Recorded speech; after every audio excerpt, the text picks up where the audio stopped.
They laughed at me. At my own promotion party, the champagne I paid for, the chairs I rented, the food I chose, they mocked me while standing on everything I built. And the worst part? They'd secretly drained $95,000 from my business account. Hi, I'm Lauren. I'm a designer, a quiet builder, and, until recently, the invisible investor of my own family. What happens when the dependable daughter decides she's done staying quiet? I didn't scream. I didn't cry. I just stepped up to the mic and told the truth. Before we dive into the story, let me learn a bit about you. If you're a charming lady, please leave the number 1 in the comments. And if you're a dashing gentleman, leave the number 2. This way, I can send you a special greeting. Now, let's start the story together. I've always heard that family should be your first team, your safest place. But somewhere between my first invoice and my first tax filing, I realized mine only showed up when they needed something. It was late October 2019 when the rain started rolling in steady.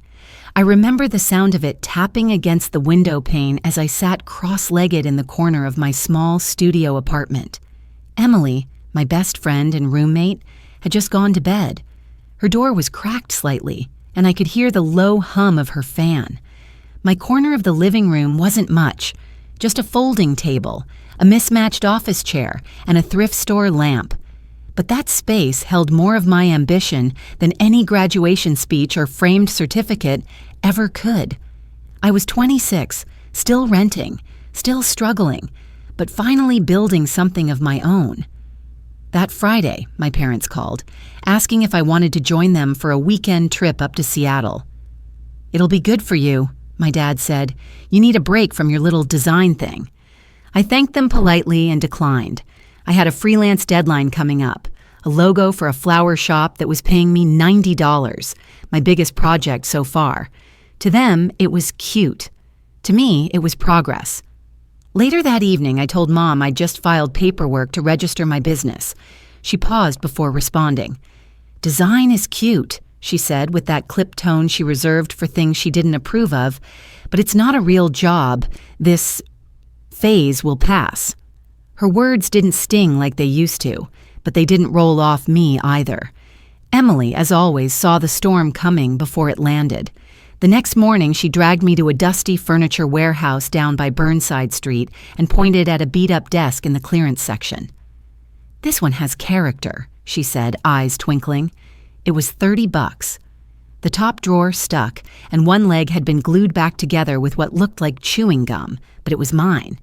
She even wrote Studio Lauren LLC on a yellow sticky note and slapped it right above the keyboard shelf.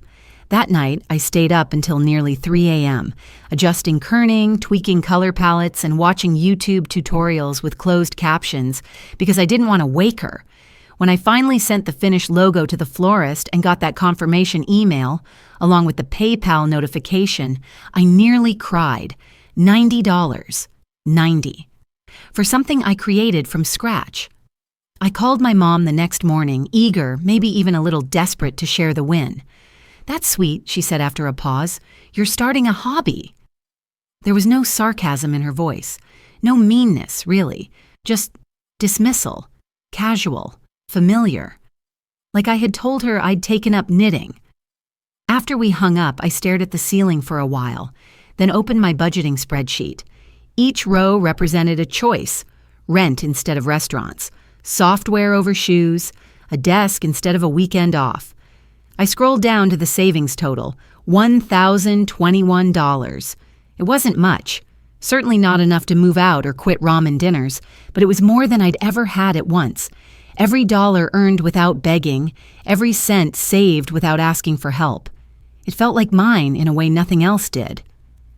I leaned back in the squeaky office chair, the one Emily found on Craigslist, and let myself smile, not wide, not loud, just a quiet, private grin.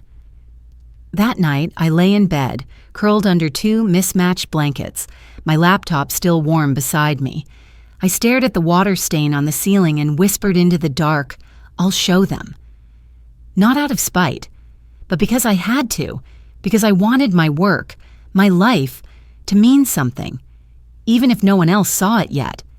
What they called a hobby, I called survival. and I had only just begun. I remember the day Dad called me about the car. His voice was unusually soft, like he was embarrassed to ask. The alternator had failed, and he didn't want to use a credit card. "Just a short-term thing," he said. "I'll pay you back soon." Without hesitation, I wired him $1,200. I didn't think twice. He was my dad. That was spring 2020. The world outside was spiraling. Businesses closing, streets going quiet, people lining up for groceries and masks and silence. But strangely, I found rhythm in the chaos.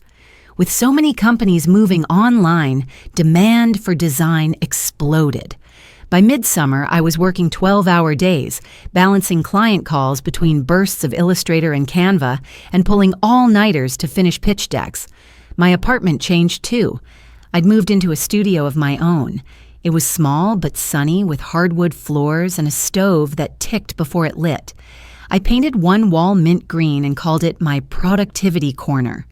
Emily had moved in with her partner, but we still FaceTimed weekly, usually while folding laundry or eating leftovers straight from the pan. I started hitting $5,000 a month in income, not consistently, but often enough to feel like I wasn't just surviving anymore. I kept my expenses lean, used furniture, thrifted mugs, streaming only one platform at a time. I had a spreadsheet labeled "Every Penny Matters," and I meant it. That summer, Dad asked for help again. This time, it was for utilities. "Just a hiccup," he said.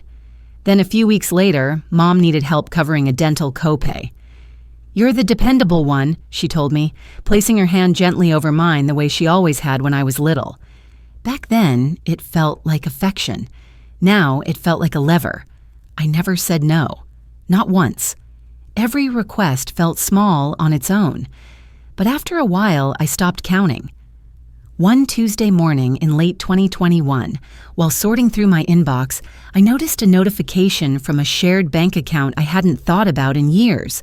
It was something we set up back in 2018, an emergency fund, we called it.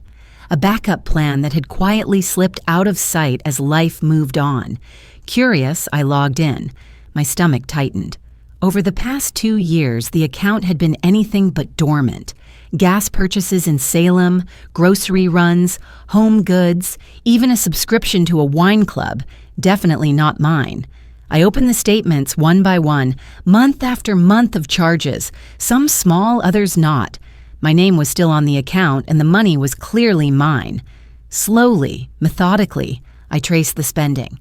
At some point, Mom had linked the card to her grocery app. I'd been funding weekly errands without knowing it. That evening, I called her. "Hey, Mom," I started, trying to keep my tone steady. "Did you know the emergency account has been active?" She didn't miss a beat. "Of course. I assumed you knew. You never complained." I sat in silence, phone pressed to my ear. "It was just small things," she added. "Groceries, household stuff. You know how expensive everything's gotten." I didn't reply. I just stared at the spreadsheet on my screen, each row a quiet withdrawal, each line a reminder that love in my family often came with a receipt. Later that week, I downloaded the full account history. From 2020 to now, the total hit just over $94,000, almost a third of everything I'd made in that time. And not once had anyone asked. I didn't confront them. Not then. I saved the file, named it For Reference, and moved it to a private folder. That night, I sat at my desk, chewing the end of a pencil, the screen casting a pale glow across the room. The heater rumbled in the background, and somewhere outside, rain began to fall again. My phone buzzed with a new email. I clicked without thinking. Subject line: "You've been nominated for the 2023 Rising Creative Award." My eyes stayed on the screen, unmoving. I should have felt proud or excited, but all I could think was, they're going to ruin this too. There's a particular ache that settles in when you realize the people clapping for you don't actually see you. July 2023. The rooftop sparkled under golden string lights, the kind you see in wedding magazines and summer Pinterest boards. The air was still warm from the day, but not heavy. just enough breeze to make the linen napkins flutter and the champagne chill a little quicker. I stood near the bar, watching the caterers refill trays of mini crab cakes and charred corn tostadas. The venue, top floor of a boutique hotel in downtown Portland, was elegant but not flashy. I had chosen every detail with care. This was supposed to be my night, a small celebration for the biggest promotion of my career, creative director of my own agency. Emily slipped beside me, gently bumping my shoulder. "You okay?" I nodded, lifting my glass. "First champagne I've had in months." She laughed. "You earned it." Across the rooftop, my parents posed for photos with some of my clients. Dad had on a navy blazer he hadn't worn since my cousin's wedding. Mom had her pearls out, the real ones. They smiled big for every camera. No one would have guessed they didn't pay for a dime of it. I gave a short speech when the sun dipped behind the West Hills. I thanked the clients who took a chance on me when all I had was a portfolio built on Craigslist gigs. I thanked Emily for believing when I didn't. I even thanked my younger self, the girl who worked from a broken desk and believed ramen and Wi-Fi were all she needed to survive. The crowd clapped. Someone whistled. My cheeks flushed. Then Dad took the mic. "We always thought Lauren would end up designing wedding invitations," he said, grinning. "Guess she surprised us." Some polite laughter, a few chuckles from people who didn't know better. Patricia added, "She was so stubborn as a teen. I suppose it paid off." She gave a tight smile. I knew that tone. I'd heard it when she told people I doodled logos. I felt the corners of my mouth stiffen. Emily, standing close, slid her hand into mine. Later, by the appetizer table, a cousin I barely knew leaned over and asked, "So, you really paid for everything, huh? I heard your parents used your business account. Is that true?" I didn't answer. I couldn't. I walked away, excused myself quietly, and slipped into the restroom down the hall. The lighting was harsh, unforgiving. I pulled out my phone and opened my banking app, my fingers shaking slightly. The number stared back at me. Withdrawn since 2020, $95,438.26. I stood there a long while, the sounds of clinking glasses and rooftop laughter muffled by the door. Then slowly, I tucked the phone into my clutch and looked at myself in the mirror. Not angry, not shocked, just done. I walked back to the party. People milled around, plates half full, voices rising with the music. The string lights danced above their heads. My parents stood near the DJ, chatting, laughing like they belonged here. I stepped up to the mic again, tapped my glass gently. A soft ring carried through the space. Conversations quieted. I looked at the crowd. My voice didn't shake. "Since we're all sharing stories tonight," I said, "I have one too." There's a kind of silence that doesn't feel quiet. It hums just beneath your skin, like static before a storm. I stood at the mic, champagne flute still in one hand, my free fingers curled around the stem until my knuckles ached. The rooftop lights glimmered, but something had shifted. Laughter had dulled. Forks hovered in midair. Everyone was watching now. "They thought I wouldn't say anything," I began. "They thought wrong." My voice didn't rise. It didn't need to. I paused, scanning the crowd, faces polite, expectant. Mom stood near the dessert table, still holding her half-empty glass. Dad shifted slightly beside her, eyes narrowing. Emily stood to my left, arms crossed, gaze locked on me. "I want to tell you a story," I said, steadying my breath, "about a young woman who wanted to build something that mattered, not a business that screamed success, but one that whispered freedom. She started with a broken desk, slow Wi-Fi, and a $100 gig that made her feel rich." I smiled, but it didn't reach my eyes. She saved everything she earned, skipped birthdays, said no to vacations. She built a business, one logo, one invoice, one client at a time.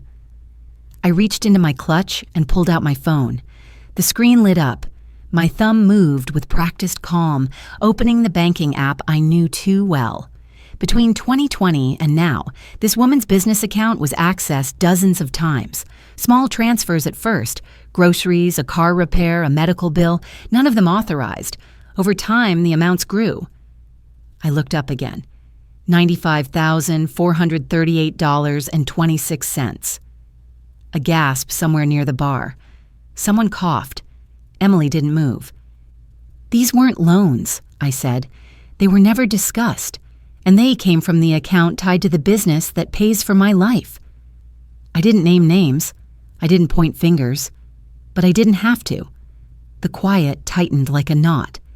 My mother's face froze, her wine glass now dangling loosely in one hand. Dad's jaw flexed, but he didn't speak. Not yet. Guests shifted uncomfortably.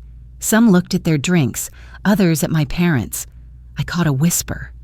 "Is this real?" But I kept going. "I paid for the venue," I continued, "for the food, for the champagne you toasted with. I paid for the lights above your heads and the servers who passed you hors d'oeuvres, and I did it happily." I paused, letting the air stretch thin. But I never expected to pay for my own humiliation. That landed. A beat, then another. I stepped back from the mic. No one clapped. The music hadn't resumed. The clink of a fork felt loud. My parents remained seated, both staring into a place that wasn't the present. Mom looked as if she wanted to melt into the floor. Dad looked like he was calculating, always calculating. I took one step, then another. Emily was waiting, her eyes bright but unreadable. She leaned in close. "That was the bravest thing I've ever seen," she whispered. I looked at her, then back at the crowd, my clients, collaborators, family, strangers. I took a sip of my champagne, still cold, still sharp. "I'm not done yet," I said quietly, and I meant it. They didn't say sorry, they said I ruined the family name. The first voicemail came before I even made it out of bed the next morning. "You humiliated us," Dad's voice snapped, "in front of everyone." Then another, this time Mom. "We gave you everything. How could you turn on your own blood like this?" By mid-morning, my inbox was a mix of missed calls, unread texts, and half-typed messages that fizzled into silent dots. No apologies, just guilt-tripping. Just blame. I sat on my couch, legs tucked under me, letting the phone vibrate until it stopped. The sunlight filtering through the blinds painted the walls in soft lines. The quiet around me felt both welcome and heavy. Emily came over later that afternoon carrying a grocery bag with 3 kinds of tea and a frozen lasagna. "They're not going to stop," she said, handing me her laptop. "Let's change your passwords." We reset everything. Gmail, PayPal, banking apps. I enabled 2-factor authentication. We even flagged the old shared emergency account just in case. That night, I noticed a PayPal alert. My account had been flagged for unusual activity. The following day, a freelance platform I'd used for years took down my profile due to suspicious login attempts. Someone was trying to access everything I had built. Emily sat next to me on the floor, both of us in sweatpants, the lasagna barely touched. "They're trying to rattle you," she said. "This isn't about money, it's about control." I nodded, but my chest felt tight. Somewhere in me, a quiet voice still whispered, "What if you went too far? What if they're right?" It's strange how people can spend years ignoring your effort, but still feel entitled to your success. 3 days after the rooftop party, I opened my laptop, not to check analytics or answer client emails, but to go live on my design stream. I didn't script anything. I didn't name names. I just started talking. "I've been thinking a lot about silence," I said. "How sometimes it's not peace, it's fear. Fear of being called dramatic, of losing love, of being accused of betrayal." Viewers trickled in slowly, then steadily. "I don't have advice," I said quietly, "but if you feel drained by people who claim to love you, you're not alone. That's all I wanted to say tonight." I kept the stream short. No dramatic send-off, just a small wave and the usual sign-off music. As I moved to shut down the stream, a message popped up in the chat window. I watched the clip. "You made me feel less crazy. Thank you, just one line." But it landed somewhere deep in me, a reminder that maybe, just maybe, telling the truth was enough. That night, as I closed my tabs and unplugged the ring light, I noticed a new direct message. It was from someone named Mia Reynolds. Her profile photo showed a woman in her 30s with soft eyes and a quiet confidence. The message was simple. "I'd love to speak with you. I've been where you are." I stared at the screen for a long while. Then I closed the laptop gently and sat back.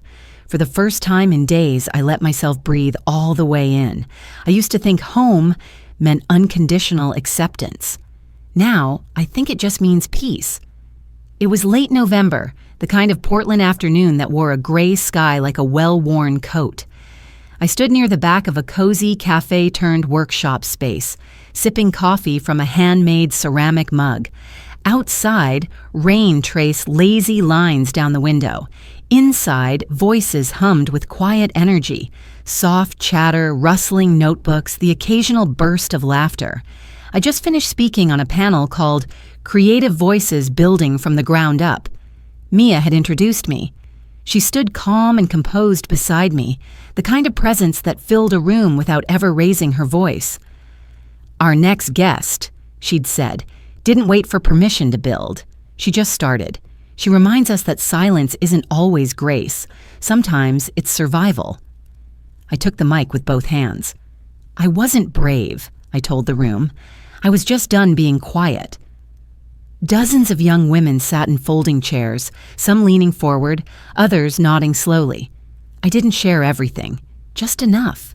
About building a business from a $30 desk, about losing pieces of yourself to people who call it love, about learning that freedom isn't loud, it's steady. Afterward, Mia pulled me aside. "Family doesn't end in blood," she said, her hand resting briefly on my shoulder. "It starts with dignity." I think I needed someone older to say that out loud. Back at home, my apartment smelled like rosemary and old books. Emily had left a fresh loaf of sourdough on the counter, a sticky note attached. "You've got this." We didn't talk much about the past anymore. She just showed up when I needed her and left space when I didn't. That night, I watered the plant by my window. Its leaves had started curling toward the glass again, chasing light even on cloudy days. I took a sip of my coffee, now lukewarm, and opened a new design file. A branding proposal for a small local business. Nothing fancy, but honest work. While rearranging a drawer, I found a box labeled Old Room Misc. Inside, buried under faded notebooks and paper clips, was a sticky note. Wrinkled, faintly yellowed, ink slightly smudged. It read, "Someday I'll own a studio." I was 14 when I wrote it. I'd stuck a dozen like it across my bedroom wall, back when hope felt more like imagination than plan. I smiled, smoothed the note, and placed it beside my monitor.